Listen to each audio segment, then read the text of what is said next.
All right, if you have your Bibles, you can turn to Romans chapter 12. Romans chapter 12, verses 12. So this holiday was a profound time for me. I've turned a new leaf. I'm a new person. I've come back and I've got a diary for the first time in my adult life. I'm just kidding.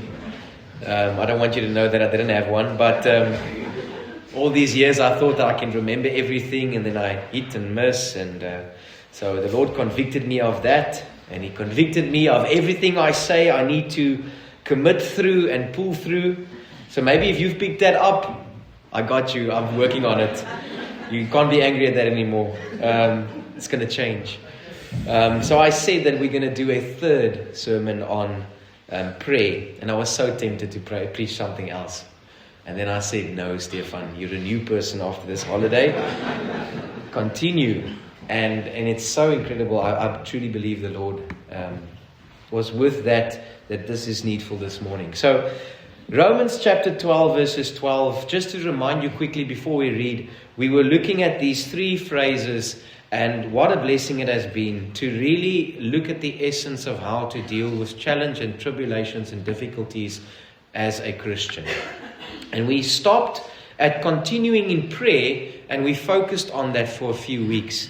Topical style. There's not much that's left in that verse that I can squeeze out, but then we go to the scriptures and we see how the scriptures fills in this topic and understanding of prayer. It's vital. It's the most important part, I would say, of your Christian walk. And you might say any other part is also important, but it is as important in your Christian walk. And we looked at the example of Christ and His prayer life in the first four Gospels, the Gospels. And then we looked at the practical example of Acts, how the church prayed. And then this morning it's going to be much more focused into the spiritual aspect of praying for others and praying even for myself. And I was thinking about this, and I may have said this a lot, but I really mean it this morning again. This probably is the sermon that could potentially make the biggest impact in your life and the church, if we truly realize what it is that we are considering this morning. And I want to show you why. But before we do that, I just want to read two stories. A very tragic story I want to tell you. Or before I do that, let's just read the passage, right? Romans 12:12 says, rejoicing in hope, patient in tribulation, continuing instant in prayer. Romans 12:12. Rejoicing in hope, patient in tribulation, continuing instant in prayer. Let's pray and then ask the Lord's blessing. Heavenly Father, we love you. We thank you for this morning, Lord. I pray, Lord, that you would guide my heart, guide my speech, Lord. Help the people that are here this morning, Lord. And it's a special part of our walk with you, Lord, our prayer life. And Lord, may we find new insights. May we be encouraged and convicted this morning, Lord, on this area of praying for ourselves and others, Lord, spiritual, true prayers that matter for eternity, Lord, that can make a true difference, Lord. I pray this in Jesus' name. Amen. I want to tell you a story, as I mentioned. It's a very tragic story. I won't say the name immediately, but there was a young Christian man who became deeply burdened for the cause of Christ and for those who have never heard the gospel. And as a young man, he was greatly influenced by scripture and other examples of men who gave their lives to Christ.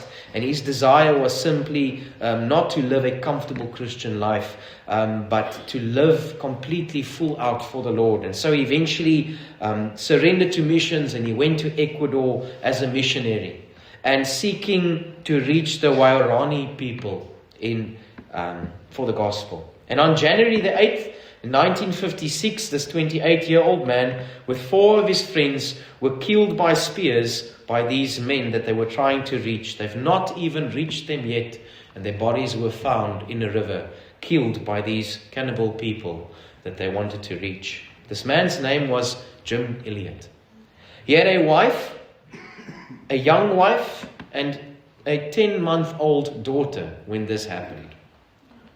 What a tragedy. What a tragedy. This is a tragic story. The man is 28. His wife is now a widow. A 10-month-old baby that will grow up without a father. Right?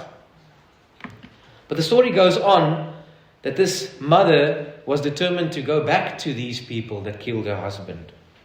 One of the men that was involved in killing her husband came to Christ, and she later helped him preach sermons to those of the tribe. Many came to faith in Christ. And forever we will remember the life of Jim Elliot. I ask you again, is this a tragedy? But I want to read you another story. This really is a tragic story. It's a story of Jim and Sally. They worked hard in their lives. They were responsible. They paid their bills. They bought a nice home and they raised their children. They saved.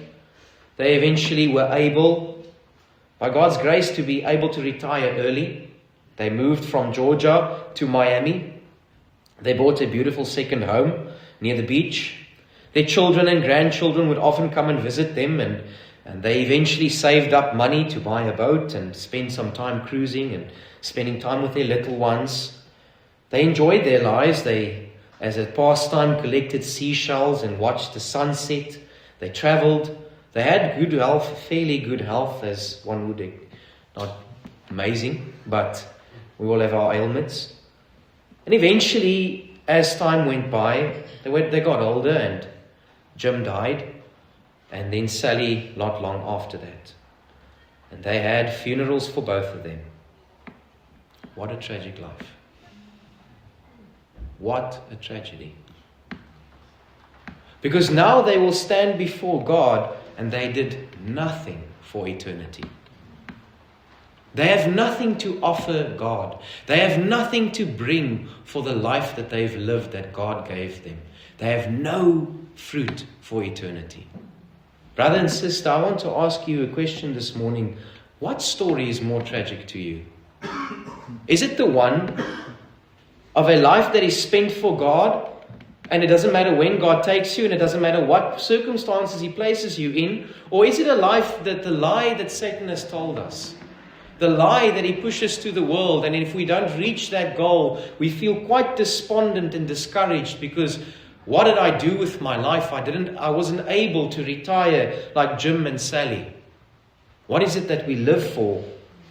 And I'm assuming this morning, and I'm also wondering, we're thinking, where's this coming? How is this going to link to prayer? Well, I'll get there. But I'm assuming this morning, as I would in good faith believe, that as I am preaching to people that have come to church, you would say, but yes, Stefan, I do see what you are saying. And I agree with that.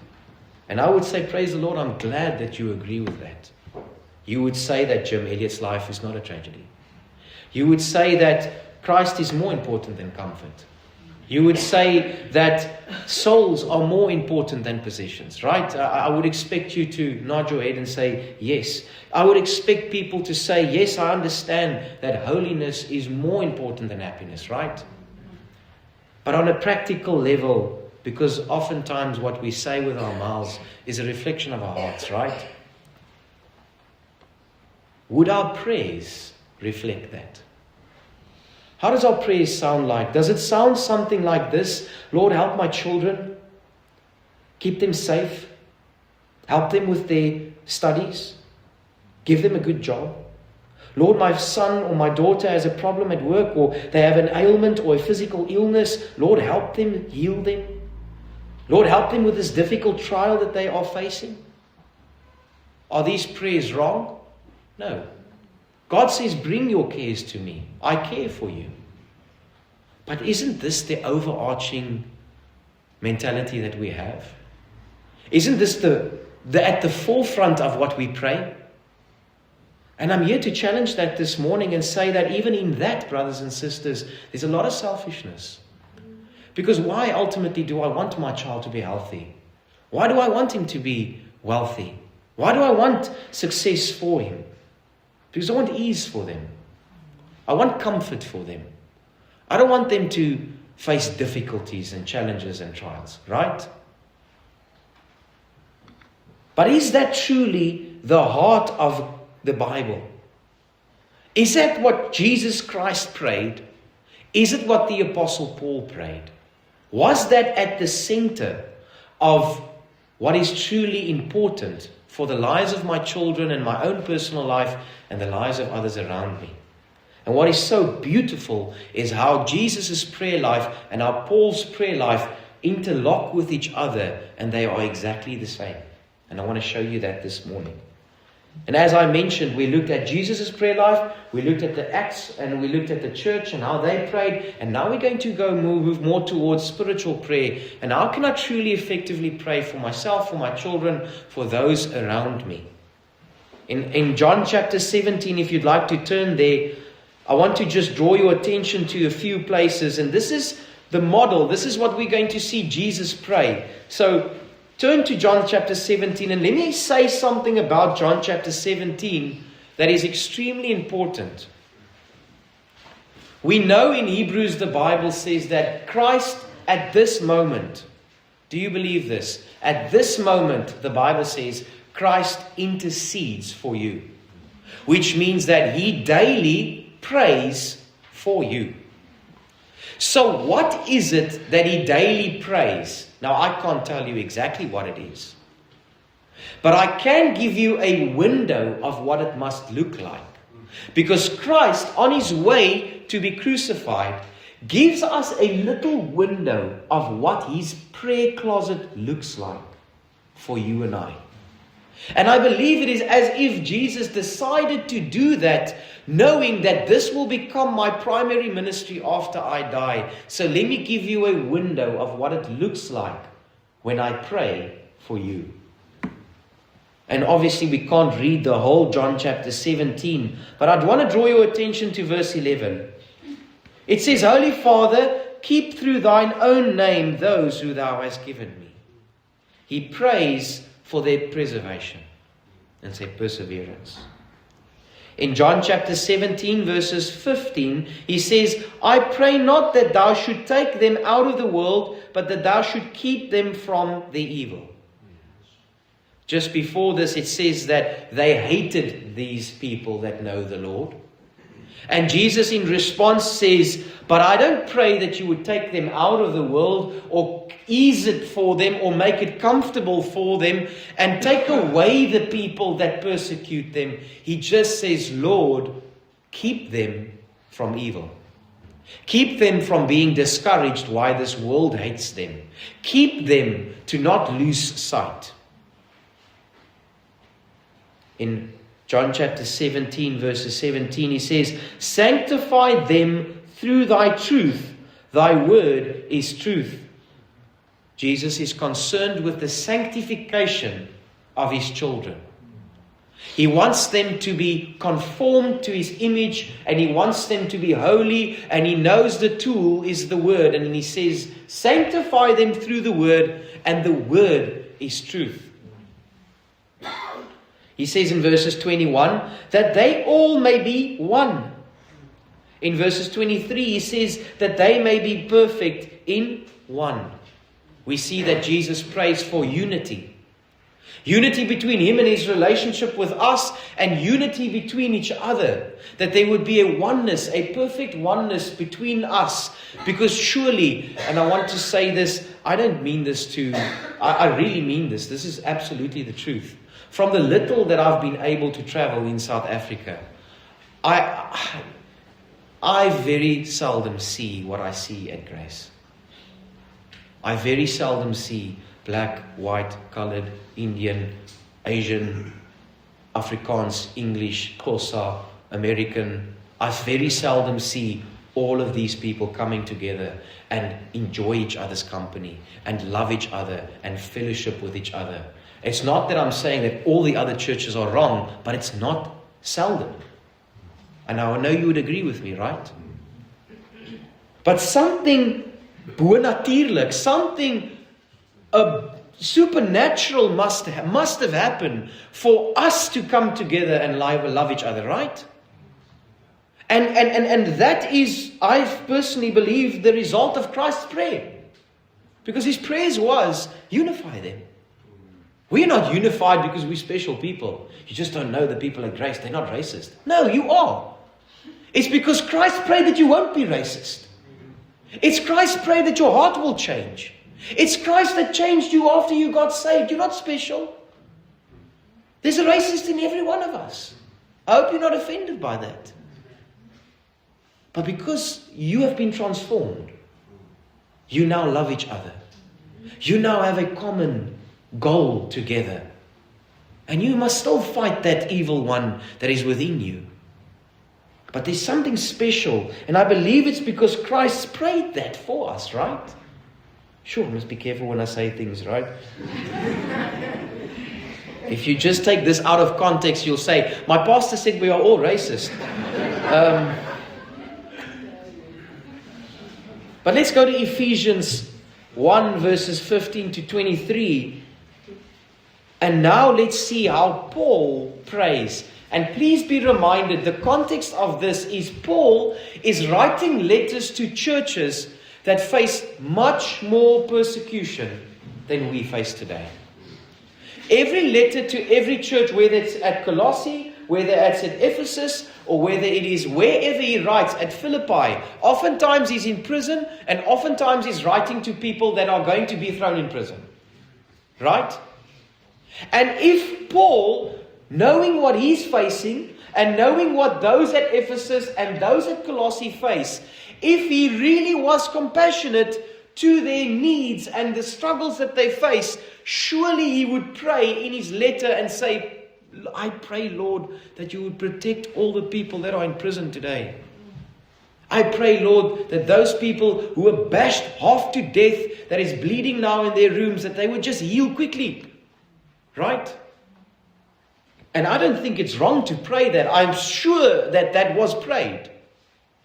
But as a letter writing to the church at Ephesus, we get a glimpse of a pastoral prayer. I'm going to read 3 pastoral prayers, and then we will bring everything that we looked at today together, all before 10.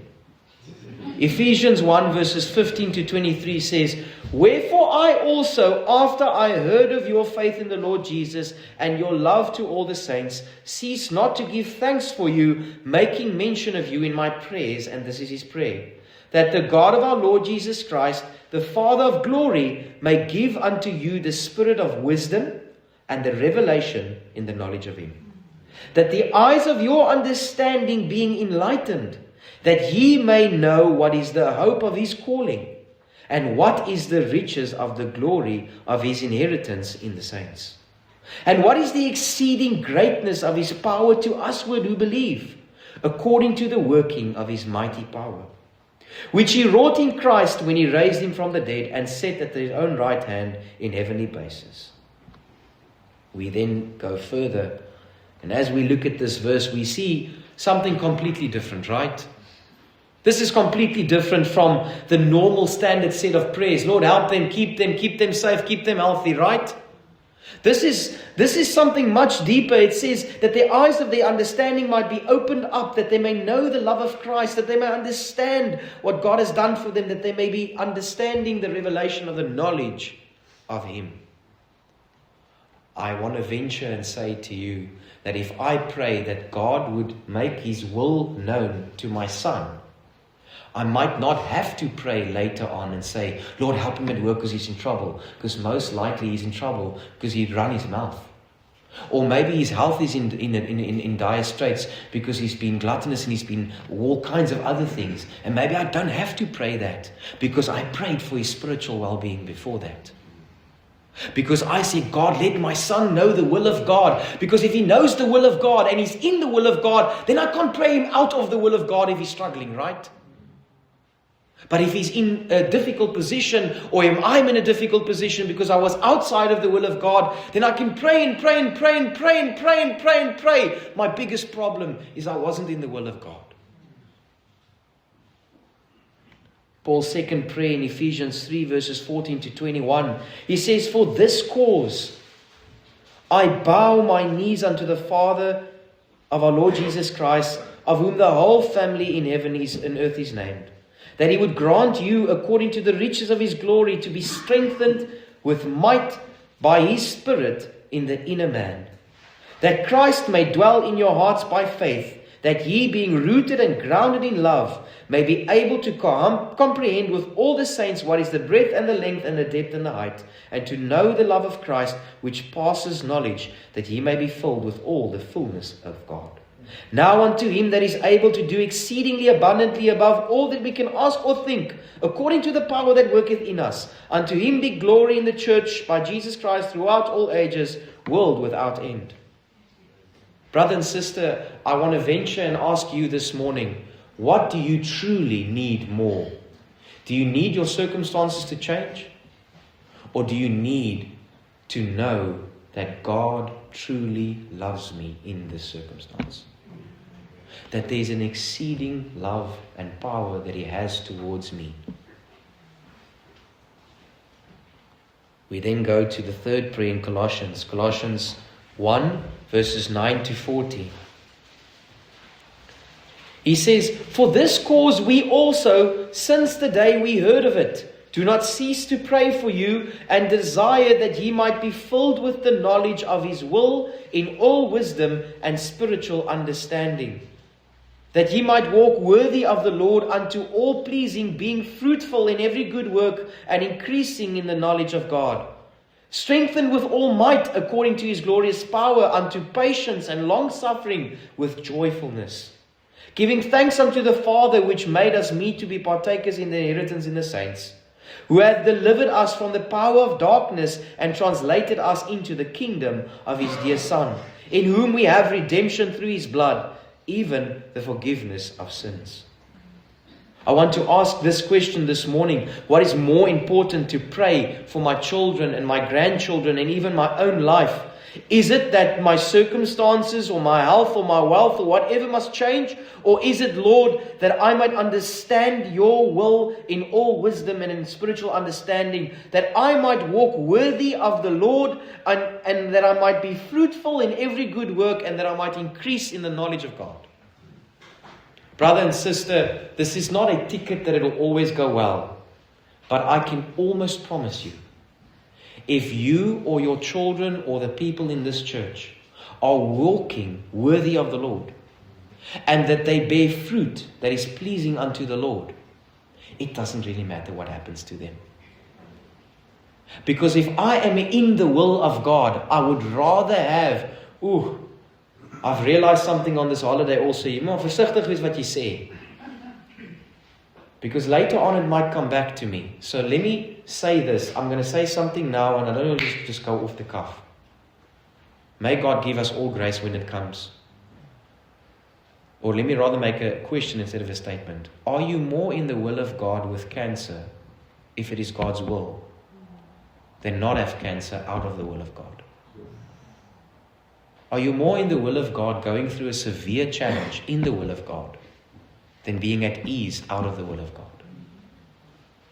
When you die, and you die outside of the will of God, does it matter? Does anything matter when you die and you don't know the Lord? Would all the ease in the world make the first drop of hell easier for you? Would you say, I can comfort myself in this first hour of pain and agony because I really had it well on earth?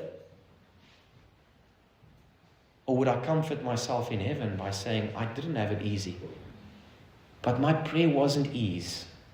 My prayer was to be in the will of God, because what is more important than the earthly things in this life is to live in the will of God. And brother and sister, if you are not saved, you are not in the will of God at all.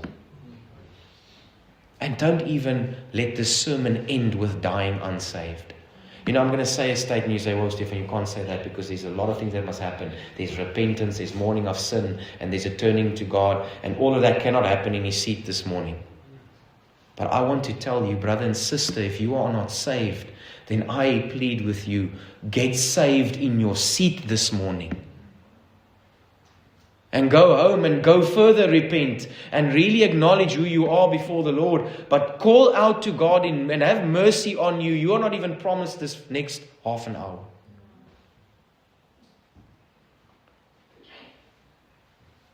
So what does these prayers have in common? 8 things. You say, whoa, Stefan, you can't say 8 things 9:45. 8 things. What does these prayers have in common? And how can we learn from these prayers? Number 1, in all the prayers we see that knowledge of God is central. Paul says, in the knowledge of Him, that they may be filled with the knowledge of His will, increasing in the knowledge of God. What is more important than anything else in this world is that me and my children and my church fellow goers must increase in the knowledge of God. Look, I can pray for certain problems in the church. But what does it matter if the problems are not met with the knowledge of God? Because then we can, on an earthly, lost people can figure out problems. Lost people can have successful businesses. But that does not mean that they truly understand the knowledge of God and change it because God desired to change them. Lost people can even get along. But was there a true work of God done? Am I just biting my lip because I know if I don't bite my lip, there will be problems? Or am I biting my lip because I say, God, put a watch over my mouth? Because my mouth is really just a revelation of my heart. Help me, Lord, to be loving and kind. Understanding, the Bible says. Understanding. The eyes of your understanding being enlightened. The Bible says there, wisdom and spiritual understanding. That's what we pray for, right? God, give me knowledge, but give me understanding, right? Because here's the other danger. I know people that have a lot of knowledge, and it's not that nice to be around them. It's none of you in the church. But you have a lot of knowledge, but you have it with understanding. You're careful what I'm saying. But I've met people that have a lot of knowledge, and they are not better for it. In fact, it's not nice to be around them. Dit sit my af. Because I don't sense godliness in this wisdom. I just sense pride in this wisdom. I don't sense that this wisdom has humbled them. It may, if anything, made them more prideful. But if wisdom gives me understanding, now I have something special, right? I have the knowledge of God's will, but I understand how to apply it. Strength. The Bible says there that He would grant you to be strengthened with might, with His Spirit in the inner man. Strengthened with all might according to His glorious power. And because we see it's the inner man, we understand that this strength is a completely different strength, right? God, give my children strength, spiritual strength to fight the battles of this life. Love.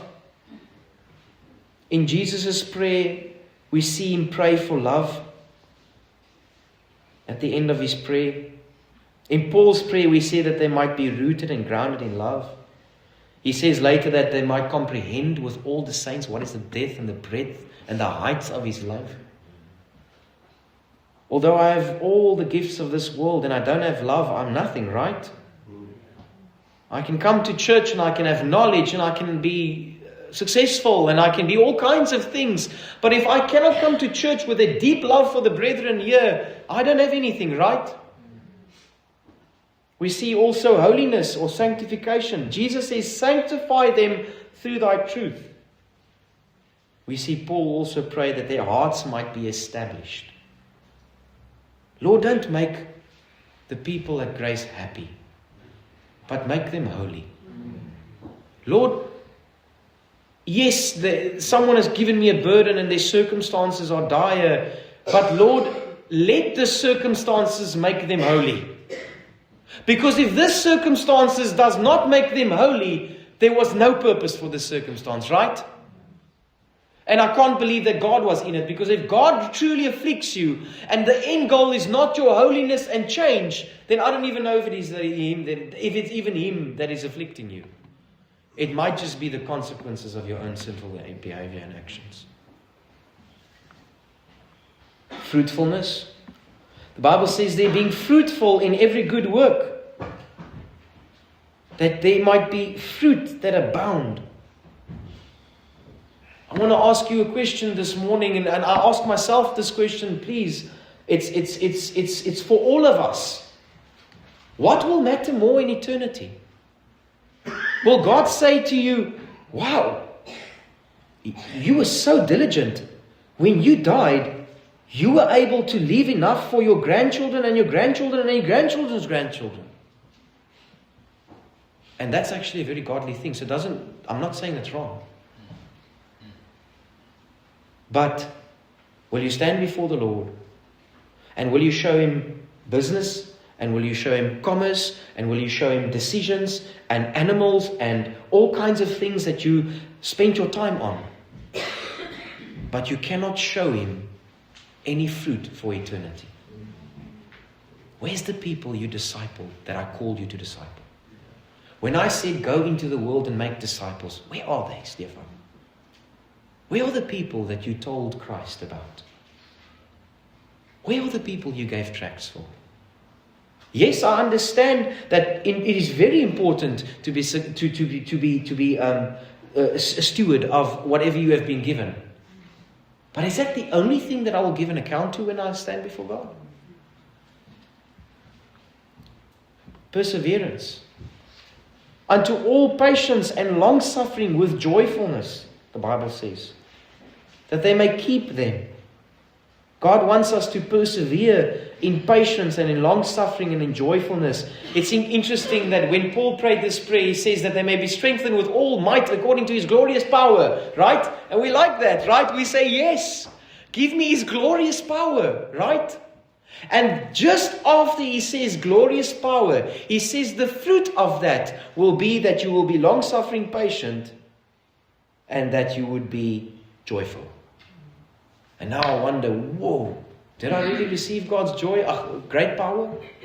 Because if His great power doesn't lead to patience and to joyfulness and long suffering, it might just be earthly power that I received. I might have just hyped myself up because I listened to a song and I felt very encouraged after that song. And I just felt like conquering the world. And that's not power, right? I may have been driving in my car and a song was playing and I was so excited after that. I felt the power of God, and then when the taxi came in front of me, I tooted and I swore at him, but then I felt the power of God again. No, the power of God is going to make me patient and it's going to make me joyful and it's going to persevere. And then this is really important. God's glory. Unto Him be glory in the church by Christ Jesus. Jesus prays, Father, glorify thy Son, and that they may receive and see the glory which thou hast given me. What is the essence and the end of all our prayers for our brothers and sisters? That God might get all the glory. Oh God, grow grace. Grow the men and the women in this church. Help my children. Help them with their decisions, Lord, so that you might get all the glory. Now, please understand, there's people in our church that have studied, that have done wonderful things, and that's not wrong. You understand that, right? And if I was able to study somewhere else, I would have studied somewhere else with my degree. So when I name names now, it doesn't matter. I'm just trying to make a point. What gives God the glory? Is it when I have now finished my degree, I was able to get a successful job, I was able to, amongst my peers, be much more ahead, and now I'm established and I'm well off? Well, if I know the Lord and love the Lord, yes, God can get all the glory. But that in itself brings no glory to God, right? God doesn't necessarily get all the glory from that. But where He will always get the glory is when you are not the same person that you were last year. When you have changed, when you've become humble, when you have become more sensitive to the will of God, when your desire is holiness, when your desire is to reach others for Christ, when your desire is to realize that my life needs to count for the Lord Jesus Christ, there's more important things in this world than just to make the next decision. Brothers and sisters, I want my life, you want your life to count for Christ when you die, right? And I believe that it's going to start not by letting your life count for Christ. It's going to start when we pray that our lives would count for Christ. It's when we pray these prayers that there will be a change. When I said in the beginning of the sermon, I said this sermon, I believe, can radically change the church. Do you agree with me? Do you agree that there is probably not a more important sermon that, if applied, can radically change the people here? Because I will say this. If one of you, I hope you do it, is a skimp. If one of you go home and say, I am going to dedicate myself to pray for Stefan. And you know what I'm going to pray for Stefan every day? I'm going to pray that he might be filled with the knowledge of God, and that he might be fruitful unto every good work, and that he might be joyful and patient, and that he might know the glorious power of the Lord Jesus Christ. Oh, brother, I desire that more than anything else. Don't you? Wouldn't your life be radically changed if someone is praying that for you, and we actually believe that God is going to answer that? Because that's our problem, right? We pray and we don't even know if God's going to answer. We pray like they would pray for Peter in prison. And when Peter out of prison and he's standing in front of the door, said, no, don't open, it's a ghost. The Lord didn't answer, right? But do we believe it, brothers and sisters? Can I go on my knees this afternoon and lift up all of you and say, oh God, every person that was at Grace this morning, give them spiritual understanding, give them wisdom in the Lord, help them to live for your glory, give them patience and joy, and help them to live in the power of the Lord Jesus Christ. Help them to live in the love of the Lord Jesus Christ. Let them experience the love of God. Let the love of God overshadow the troubles and the trials that they are now facing, knowing that God is in control, and make them thankful because of that. Because surely I can only be thankful if I know that God loves me, even in the difficulty that I'm facing now, right? Wouldn't that be amazing? Wouldn't that radically change our church? That's my prayer this morning. Let's pray for each other. It's right on the dot, 10 o'clock. Amen. Let's pray. Heavenly Father, we love you, Lord.